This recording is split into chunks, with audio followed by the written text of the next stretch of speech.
Fin 2016, le magasin Leclerc d'Aulnoy-Aymeries, commune située dans le département du Nord, a été au premier plan des chroniques de la presse locale suite à des problèmes de présupposé harcèlement moral. Des faits qu'auraient subis plusieurs employés et ex-employés et qui, selon d'autres salariés, n'auraient jamais existé. Des dégâts causés par des interprétations ont créé une situation de mal-être au travail.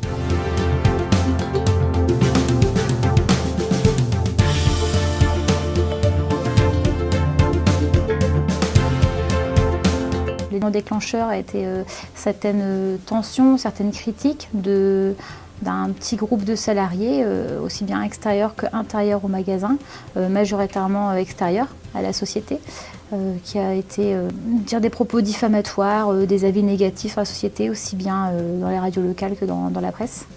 Donc, suite à ça, l'inspection du travail est intervenue, n'a pas vu justement de points spécialement négatifs. Ma direction a décidé justement d'améliorer les relations dans la société pour avancer au mieux en fait, pour l'avenir.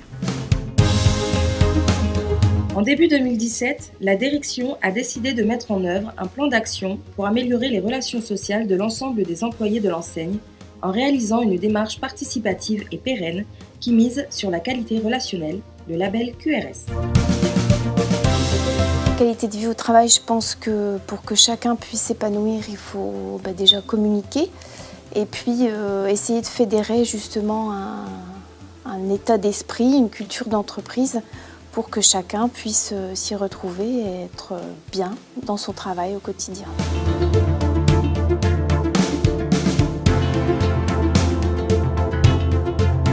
Après avoir réalisé un diagnostic relationnel avec l'ISQVT, questionnaire interactif créé à l'Université du Québec à Montréal, et des entretiens individuels, un comité de pilotage a été créé pour assurer la mise en œuvre d'un plan d'action spécifique réalisé collectivement pour développer la qualité de vie au travail de l'entreprise.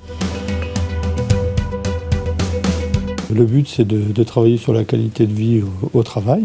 Donc nous avons formé un copil pour pouvoir redescendre des informations aux salariés. Le but, c'est de travailler sur une optique de qualité au travail au sein de cette entreprise.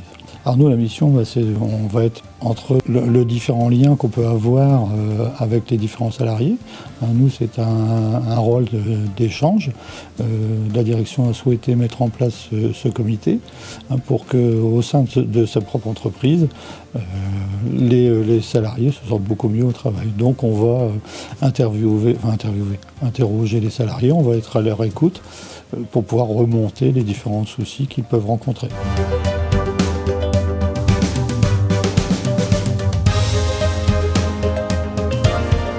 Moi, en tant que délégué, je suis là au niveau des salariés. Je suis quelqu'un qui est à l'écoute de toute personne, n'importe laquelle. Et je trouve que c'est bien qu'il y ait ça dans l'entreprise. C'est un plus quand même. Ça améliore quand même mon point de vue au niveau des conditions de travail, les conditions. Enfin, la formation comportement savoir-être pour savoir-faire a été proposée à l'ensemble des salariés dans le but de leur permettre d'identifier les origines des conflits afin de savoir adapter leur comportement auprès de leurs collaborateurs et prévenir toutes les interprétations dans le futur. Donc en premier lieu, nous allons mettre une formation à disposition de tous les salariés de l'entreprise. C'est une formation sur le savoir-être pour savoir-faire. Ça permettra à tous les salariés d'étudier leur façon d'être et la façon d'être de leurs collègues pour éviter justement les conflits et avoir un meilleur dialogue aussi bien dans les équipes qu'avec la direction.